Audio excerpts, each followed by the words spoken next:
میں کون سا شریف ہوں، میں تمہیں بتا رہا ہوں کہ یہ ہے. تو بتانے کا مطلب یہ کہ جو بھی مارکیٹ کے اندر چیز ہے، چاہے وہ دودھ ہے، چاہے وہ گھی ہے، چاہے وہ تیل ہے، اب تیل کو صاف کرنے کے لیے، اس کو کلر ختم کرنے کے لیے آپ کتنے کیمیکل اس میں ڈال دیتے ہیں، اس کے امپیکٹ ہے نا. اس کے نتیجے میں پھر آپ جاؤ فارماکالوجی پہ ڈپینڈنٹ ہو جاؤ. تو کیمیکل انڈسٹری میں جو گروتھ ہو رہی ہے وہ مارکیٹ پرزرویشن کے لیے ہو رہی ہے، مارکیٹ انٹرسٹ کی پرزرویشن. اگر اس میں مارکیٹ کو نکال دو تو سوال سے گر جائے گا سسٹم. تو بہت ساری چیزیں اس وجہ سے گرو کرتی ہیں کہ اس کے پیچھے مارکیٹ ہوتی ہے. اب آپ علم کے مسئلے کو بغیر پرابلمٹائز کیے آپ اسکولوں کو تباہ کرنا شروع کر دیں، سمجھ میں آئے گا کسی کے کہ کیا کر رہے ہو بھائی، کیا فائدہ ہو رہا ہے. پہلی بات تو یہ پتہ نہیں کون کر رہا ہے. اگر ہم بل پر محال مان بھی لیتے تو کون سا اس سے کیا ہو جائے گا، نہیں کھل جائے یا بند ہو جائے اس سے کیا بڑھا. تمہاری تو علم کی ڈیفینیشن ہی وہی ہے، تمہیں پتہ ہی نہیں علم کیا ہے. نہ تم نے کبھی سوچا، نہ تم نے اس کو کچھ لکھا، نہ تم نے اس کو کچھ بولا، تمہیں کچھ پتا. ایونچولی تم 5 سال بعد خود ہی کھول دو گے. کیوں؟ تمہارے میں دم ہی نہیں ہے، تم نے کام ہی نہیں کیا تھا اس کو. تو تم تو پدی اور پدی کا شوربہ دو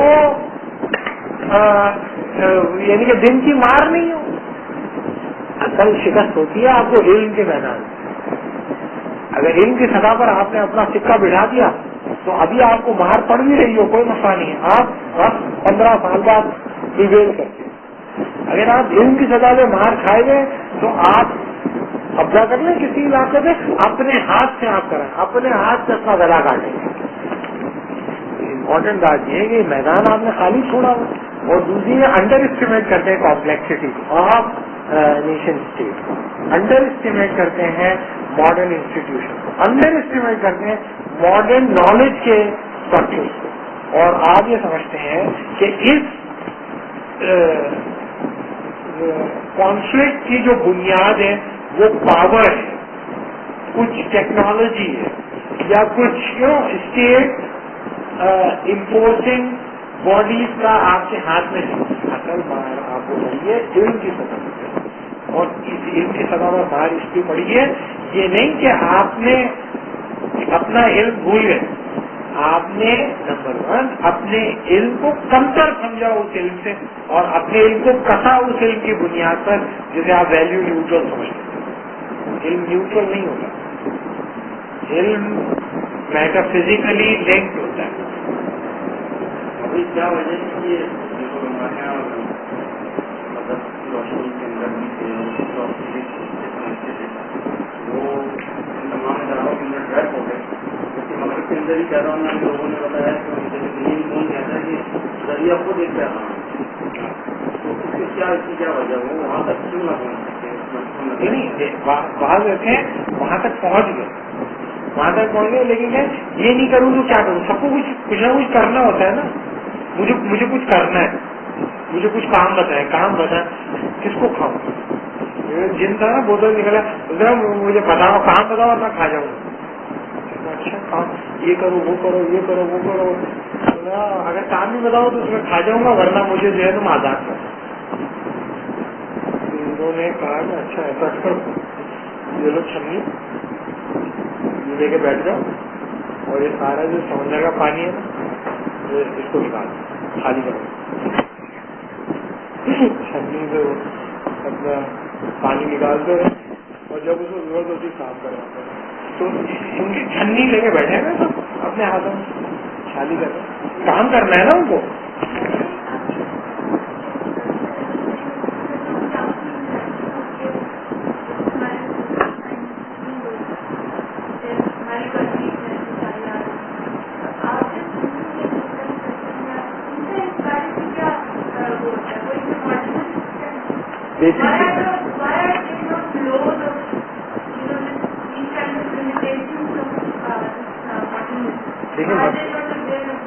نہیں پہلی بات تو یہ کہ وہ عام طور پر ماڈرنزم کے نتیجے میں جو پرابلمس پیدا ہوتے ہیں ان کو ایکسیڈنٹ کے طور پہ لیتے ہیں.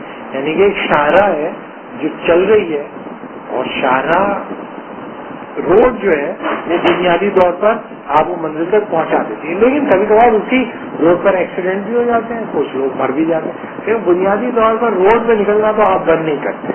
تو بنیادی طور پر وہ ماڈرنزم کو ایک شاہراہ کے طور پہ لیتے ہیں، اور ماڈرنزم کے نتیجے میں جو پرابلمس پیدا ہوئے بروٹلائزیشن، ٹیکنالوجی پرابلم، لمیٹیشن، ایکسپلائٹیشن، انہیں وہ روڈ کے اوپر جو ایکسیڈنٹ ہوتے ہیں نا ان کے طور پہ لیتے ہیں. ہاں نہیں، وہ یہ کہتے ہیں کہ یہ بنیادی طور پر ایکسیڈنٹ ہے، اور the problem of modernity will be derive from modernity in itself. عام طور پر یہ ہے. دوسری بات یہ کہ وہ ریلیجن کو بھی ماڈرنزم، یعنی کہ اگر وہ ریلیجس ہیں تو کہتے ہیں ریلیجن بھی ماڈرنزم ہی کی ایک شکل ہے، اور بتاتے ہیں کہ بھائی اس کی فوراً ایک لگا بندہ پٹا ہوا آرگومنٹ کہ قرآن آخری کتاب جو ہے، کیونکہ انسانی ذہن کا اتنا ارتقا ہو گیا تھا. ابھی تو ہمارے مذہبی لوگوں نے انسانی ذہن اتنا چمپوٹ تھا کہ اس کو پتہ نہیں چل رہا تھا. بھائی ایسا نہیں تھا. انسانی ذہن جو تھا وہ زیادہ ریفائنڈ اور کم ریفائنڈ نہیں. پیرامڈ جنہوں نے بنائے تھے وہ گدھے نہیں تھے، ذہین لوگ تھے بہت. ان کے علم بہت اونچا تھا، ان کو پتا تھا کیسے کنٹرول کرتے ہیں. ایسے لوگ بھی تھے جو ایئر کو کنٹرول کرتے تھے سکس کے تھرو. صفائی کرنے کی آپ کو ضرورت نہیں پڑتی تھی. سب کانٹیننٹ کے اندر ایسے لوگ تھے، آرکیٹیکٹس تھے جو ایسی آرکیٹیکٹ جانتے تھے کہ آپ کو آواز دینے کی ضرورت نہ پڑے. بادشاہ جہاں بیٹھتا ہے، یہ جو گول کنڈے کا جو بادشاہ کا جو محل ہے حیدرآباد میں، وہ 100 سیڑھیاں یہ سمجھنے کے 3rd فلور پہ پہنچ بیٹھا ہوا ہے بادشاہ، اور آدمی نیچے کھڑا ہوا ہے جس سے اسے گفتگو کرنی. آپ ہلکی سی تالی بجائیں گے نا اوپر آواز دیں گے تو بادشاہ چیز سیکھ کے بات کرے گا کیا؟ اور بادشاہ چیز سیکھ کے بات کرے گا، اور بادشاہ نیچے بیٹھ جائے تو بےعزتی ہو جائے گی. تو بادشاہ اوپر بھی بیٹھے اور آواز اس کو آئے، سانپ کی آواز تک آئی. کیسے آرکیٹیکٹ؟ اب آپ نے نہیں زمانہ بدل گیا. یہ آرکیٹیکٹ دھول کو بھی نہیں پہنچ سکتے اس کا تو دماغ تھا. پہلی بات تو یہ کہ یہ تو بالکل بیسک آئیڈیا ٹھیک نہیں ہے کہ انسان کی گروتھ ہو گئی ہے. وہ پیرامڈ انہوں نے کیسے بنائے آپ کو یہی نہیں سمجھ میں آتا. کچھ لوگ کچھ فزکس یہ کہتے ہیں کہ بھائی فزکس کے اندر ایک میتھڈالوجی ہے کہ میٹر ڈس انٹیگریٹ ہو جائے اور پھر ری انفائن. اب اس میں پرابلم یہ ہے کہ اینٹروپی چینج ہوتی ہے. اگر آپ ایک تھیلی میں برف بھر کے نہروں کے سامنے رکھ دیں تو لہریں جب اس سے ٹکرائیں گی تھیلے میں سے تو ریت نکل جائے گی، پھر لہریں آئیں گی تو پھر ریت تھیلی کے اندر چلی جائے گی، لیکن پوری ریت ایگزیکٹلی اس طرح کبھی نہیں جائے گی. اسے فزکس میں کہتے ہیں اینٹروپی چینج. ایک چیز جب ایک سسٹم سے دوسرے سسٹم میں جاتی ہے تو اینٹروپی چینج ہوتی ہے، یعنی کہ لاس آف انرجی ہو جاتا ہے، لاس آف سسٹم ہو جاتا ہے. تو وہ جو سسٹم کی وجہ سے تو وہ پرابلم کا کیا حل پیش کیا جائے. تو آپ کو یہ تک تو پتہ نہیں چل رہا سپر کمپیوٹر رکھنے کے باوجود کہ وہ بنائے کیسے ہیں. آپ کہہ رہے ہو کہ اب آج کا انسان زیادہ ریشنل ہے، تو بتانے کا مطلب یہ ہے کہ وہ ابھی تک کے کھڑے ہوئے ہیں، ہزاروں سال ہو گئے ان کو. تو یہ کہنا کہ وہ انٹلیکچولی ویک تھے. اب ہمارے یہاں کے لوگوں نے تو کہنا شروع کر دیا نا، وہ ہسٹوریزم کو جسٹیفائی کر دیا انہوں نے. قرآن کی بڑائی کو ثابت کرنے کے لیے ہیگیلین ہسٹوریزم کو جسٹیفائی کر دیا انہوں نے. اب آپ کو پتہ ہی نہیں کہ اس تلوار سے تم جس شام میں بیٹھے اسی کو کاٹ رہے بیٹھے ہوئے، تمہیں پتہ چلنا.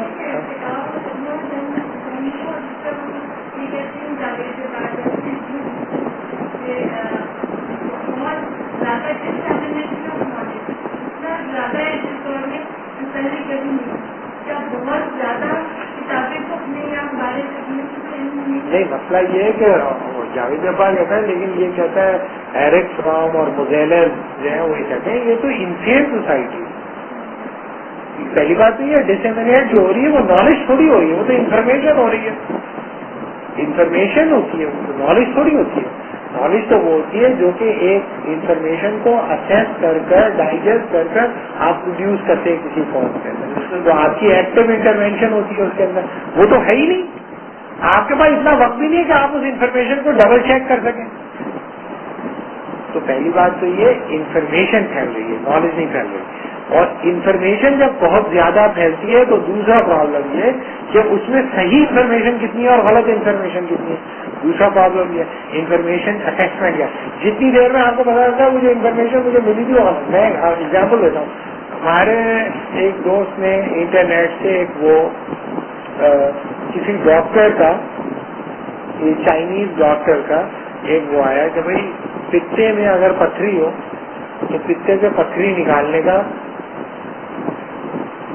چائنیز طریقہ کیا ہے. تو وہ انہوں نے سارے پڑھے لکھے لوگ تھے, انہوں نے دیکھا اور اس کے اندر تصویریں بھی ہیں کہ پہلے آپ یہ کریں گے تو پھر یہ ہوگا اور یہ ہوگا اور یہ, اور وہ پتھر نکلنے کے بعد کیسے, وہ پتھر نکلنے کے بعد کی تصویریں بھی ہیں. اور اس طرح اس کا طریقہ یہ تھا کہ اس میں سیب کھانے ہیں آپ کو 5 دن تک, پھر آپ کو صبح 4 گلاس پانی پینا ہے اور یہ کرنا ہے اس طرح سے. آلیو آئل کھانا ہے, آلیو آئل میں نیمبو ملا کے پینا ہے, اس طرح. یعنی کہ کوئی بھی دوا آپ کو نہیں کھانی, ساری نیچرل چیزیں کہ بھائی آلیو آئل, نیمبو اور سیب آپ کو کھانے پینے. اس کے نتیجے میں وہ تھرو اسٹول پاس ہو جائے. اور اس کی ٹیکنیکل ٹرمنالوجی میں کیا ہوگا کیا ہوگا کیا ہوگا کیا ہوگا کیا ہوگا کیا ہوگا اس طرح سے وہ نکلیں گے اور نکل کے ادھر آئیں گے اور ڈیو سے ہوتے ہوئے اور پھر وہ ایلیمنٹری کنال میں چلے جائیں گے اور پھر ایکسکریشن ہو جائے گی. تو یہ جو بڑے جہاں لوگ سوچ رہے ہیں کہ پہلے میں سیب کھاؤں تم سیب کھاؤ, کون سیب کھاؤ. اچھا انہوں نے یہ بھی کہا ہر آدمی کے ہوتے ہیں, ہر آدمی کے گال بلیڈر میں اسٹون ہوتے ہی ہوتے ہیں. اب وہ بیٹھے تھے میرے ایک جاننے والے, ان سے میں نے پوچھا گڑبڑ لگ رہی ہے. میں نے ان سے پوچھا کہ گال بلیڈر شرم نہیں آتی تمہیں؟ میرے ابا کہنے لگے, میں کسی اور کہا سے پوچھا تو میرے ابا نے شرم نہیں آتی, تو پتا نہیں گال بلیڈر جو ہے وہ کیسے سیکریٹ کرتا ہے, بائل جوس کیسے سیکریٹ کرتا ہے. میں نے کہا ڈسٹ ہوتی ہے نا وہ, میرا کون سی ڈر, وہی ہیپیٹو پینکریاٹک ڈسٹ, مینڈک کا ڈائجسٹو سسٹم میں نے پڑھی مینڈک کا بولا وہ تو بائل یوز کرتی ہے. اور وہ جو لیور جو ہے وہ کرتا ہے تھرو میمبرین, ڈسٹ کے تھرو نہیں کرتا. میمبرین میں سے پتھر نکلیں گے تمہارے پاس میں, اور تم ان سے پڑھے لکھے ہو گے. یہ تو میں نے یہ تھوڑی پڑھا ہے, مجھے میں تو آپ سے پوچھ رہا ہوں, میرے سے کہاں پوچھ رہے ہوتے, اس سے پوچھ رہے تھے.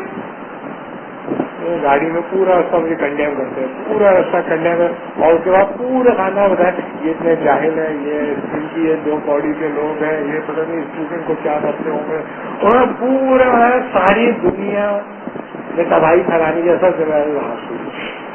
انہوں نے ایک ایسا ان کو ذہن میں کہ آدمی کو یہ نہیں پتا اور یہ کھانے کو جا رہا تھا, تو میں نے کہا کہ کھا جاتے نا لوگ یہ سوچے بغیر, مجھے کیا پتا میری انٹرنل میکینزم کیا ہے, مجھے تھوڑی پتا ہے. مجھے کوئی بتا دے یہ ہے, کوئی مجھے کہہ دے کینسر. بہت سارے علاجوں میں ایسا ہوتا ہے کہ کینسر نہیں ہوتا, وہ کینسر کہہ دیتے ہیں, کینسر کا ٹریٹمنٹ شروع کر دیتے ہیں, مر جاتا آدمی. میرے دوست کے ساتھ, میرے دوست کے والد کو یہاں ایڈمٹ کرایا گیا, ان کا جو ایسوسیگس ہے وہ بند ہو جاتا ہے, غذا کی نالی, تو بیچارے نہ پانی پی سکتے تھے نہ کھانا کھا سکتے تھے, بند ہو جاتا. صحیح. تو پہلے وہ ہومیوپیتھی کا علاج کراتے, وہ کھل نہیں رہا تھا تو ان کو یہاں ایڈمٹ کرایا. تو رحیم کے والد, تو وہ جو ہے بہت اچھا کوئی ڈاکٹر تھا, اس نے کہا کہ جب میں یہ کروں گا ٹیسٹ کروں گا, اچانک اس کے دماغ میں بایوپسی کروں گا, چلو اچھا کریں. انہوں نے کہا چلو بایوپسی کی رپورٹ آئی, آ گیا کینسر. اسے فوراً ڈوز بنا دی, یہ بلٹ ڈوز ہوتی ہے نا, فوراً کیمو تھراپی ہوگی ہے. اب وہ جو میرا دوست ہے اس کیمسٹ ہے,